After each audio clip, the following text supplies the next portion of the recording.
Hey everyone, I hope you all are doing great. So welcome to Vet It's You YouTube channel. In this video, we will continue with the mammary growth and its development or ultimately the mammogenesis. So let's get started. In the last video, we have discussed the growth of mammary gland from birth to the puberty. That was our last topic. From now, we will continue with the growth occurring at the recurring estrous cycle. So basically, with the each recurring estrous cycle after the puberty, further more development of the mammary gland takes place. As the main motive behind this growth of mammary gland with recurring estrous cycle, as the female animal comes in the heat, went for the conception and led to the birth of the young one. And for the nourishment of the young one, the growth of mammary gland is important just to ensure the better survivability rate. Along with this development, there are some hormones involved that influences the growth of the mammary gland. Like the hormone estrogen will influences the duct growth and the progesterone will influences the secretory tissue development. Simply the well-developed network of the ducts is just because of the secretion of the hormone estrogen and the accumulation of the secretory tissue which are involved in the secretion of the milk from the gland is just in the presence of the progesterone. Along with the development of the ducts and the accumulation of the secretory tissue, the terminal end buds will also develop into the alveoli. So the end buds are the simply buds that developed at the distal end or the terminal portion of the duct which will transform into the secretory unit, that is alveoli. Now moving further, we will discuss about the growth of mammary gland at the pregnancy. So simply in the case of the cattle, there will be the exponential growth throughout the gestation period of the animal. Here simply in the exponential growth, the shape and the size of the udder will increase over the period of the time. Now the period of the pregnancy can be divided into the different phases, the forephase, the mid phase and the end phase. So the development of the ducts and their network will be occur during the first half of the pregnancy. These points are just the characteristic of the mammary gland growth occur during the different phases. The next characteristic at the pregnancy regarding to the growth of mammary gland is that the lobulo-alveolar system formed during the mid to the late pregnancy.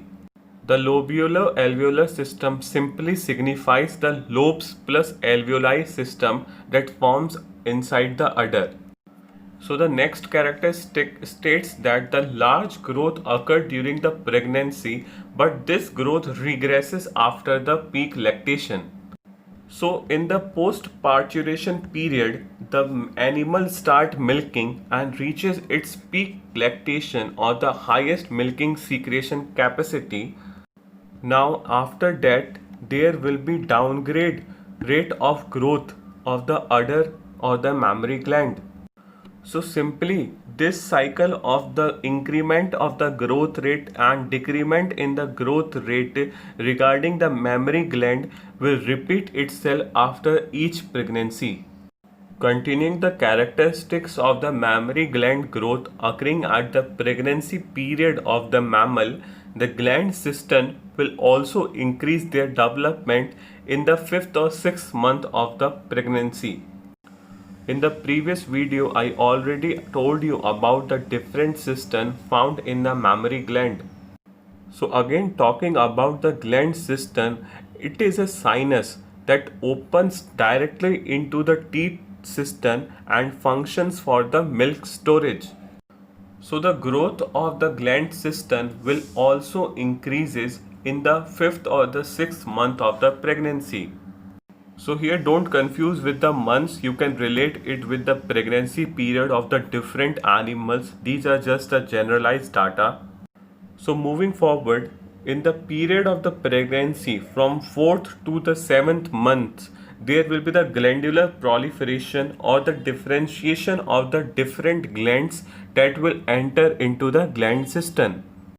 So there are some more characteristic developmental changes occur during the pregnancy period, such as there is further branching of the small ducts, the formation of the end buds, the differentiation of the alveoli at the end of the terminal ducts, and the replacement of the adipose tissue with the secretory tissue. Now we will discuss about the growth of the mammary gland during the period of the lactation. So there are some additional growths involved after the parturition which are found in most of the cattle or the animal except in the sheep. So first of all, there will be 65% increase in the mammary DNA between the 10 days prepartum and the 10 days postpartum. Here simply tells that the increment in the whatever amount of the DNA will be divided between the postpartum period of the 10 days and the prepartum period of the 10 days. Moving on, the amount of the DNA found in the mammary gland will be maximized at the peak lactation.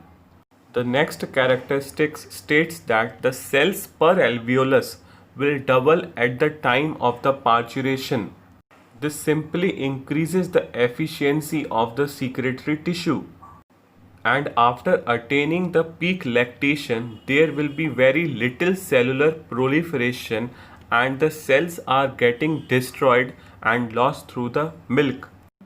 So after attaining the peak lactation, the lactation efficiency of the animal will start to degrade and the cells involved are destroyed, which will not be repaired or replaced by the process of mitosis through the declining stage. Here are some spatial differences tells us about the percentage of mammary growth occurring at the different phases of the life cycle. So for example, in the case of the sheep, the percent mammary growth from birth to the first conception is about 20%. During the first pregnancy period, it is about 78%, and during the first lactation, it is just about 2%. So just have a look about these spatial differences of percent mammary growth occurring in different animals. So with this video, we have completed the mammary gland growth or ultimately the mammogenesis. I hope you like it and understand it well. So please like, share, comment and subscribe to my channel Vet It's You. Thanks for the watching, an initiative by Ankit Kaushik.